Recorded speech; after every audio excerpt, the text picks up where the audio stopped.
Hello, everyone, and welcome to Tarnished Bronze. Today, we're starting a very special multi-part series on a 2000 AD strip called Indigo Prime. It's great to be back. We haven't been around for a while, but we'll hopefully be getting some more reviews and issues up for you today.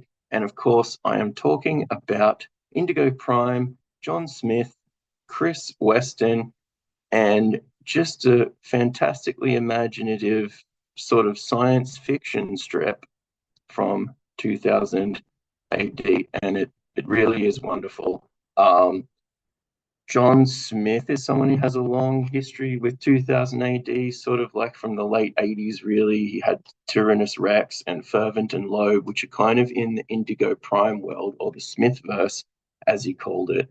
But it really, really sort of explodes when Chris Weston joins, who's sort of more famous maybe for his American stuff, The 12 with J. Michael Straczynski, and also he did The Filth, obviously, with Grant Morrison alongside some other newer things. But Chris Weston has always been a favorite of mine. He does these exquisite, just both drawing and painting stuff.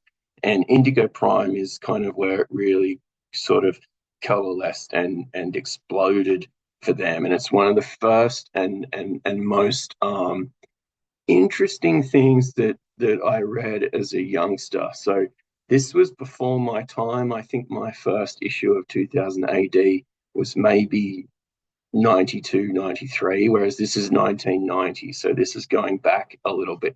And we will get into those the big long running major Indigo Prime sort of saga that really is kind of like a crowning achievement of 2000 AD. But we're going to go back to the start here.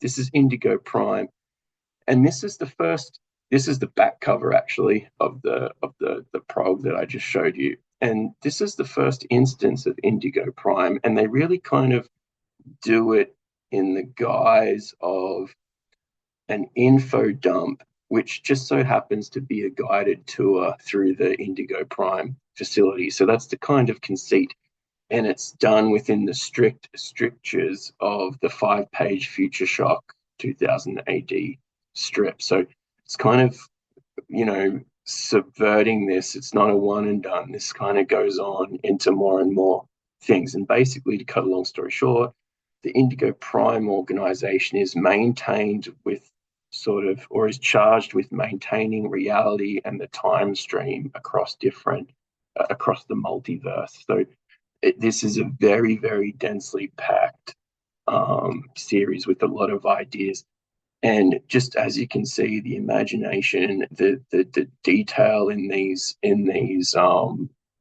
drawings and panel layouts from Chris Weston is rather marvelous.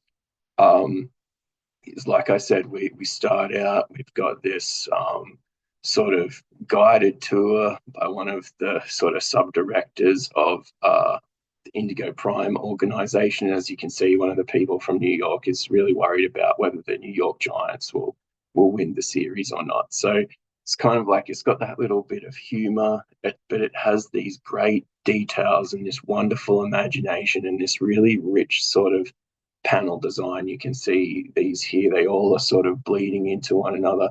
And there's also a little bit of humor in it too. It's not taking itself too sort of seriously, but it gives us a lot of ideas even in these 2 pages. So firstly, the recruits for Indigo Prime have to be dead, but they also have to have this genetic condition called the Rembrandt index. And so if you score high on this Rembrandt index and you're dead, then you can become part of the Indigo Prime organization.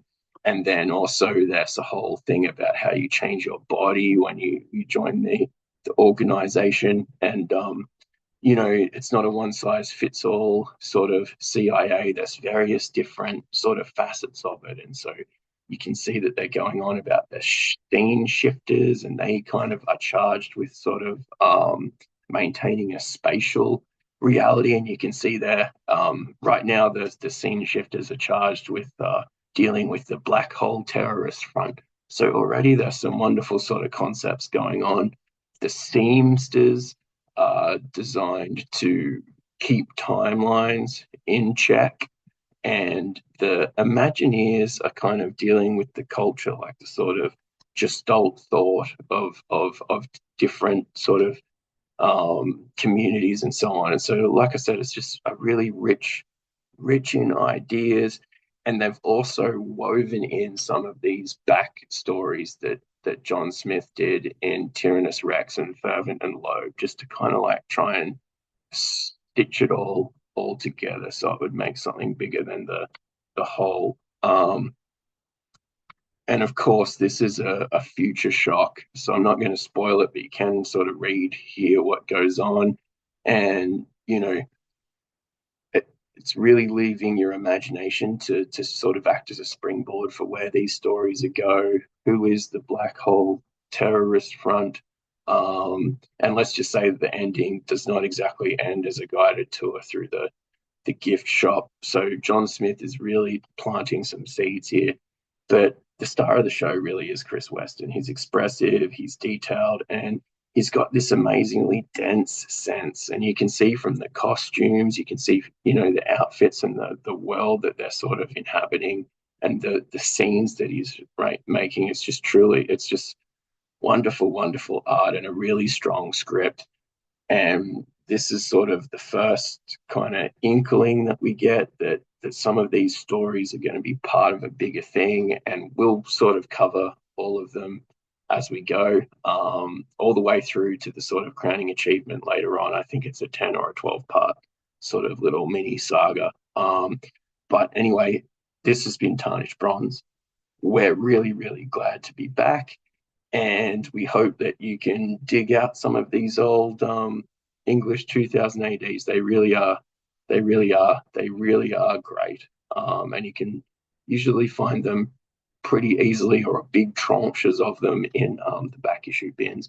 So like, follow, subscribe, and we will be back very, very shortly with some more content. And Patrick will be back with us very, very shortly with some more content. So enjoy the rest of your day.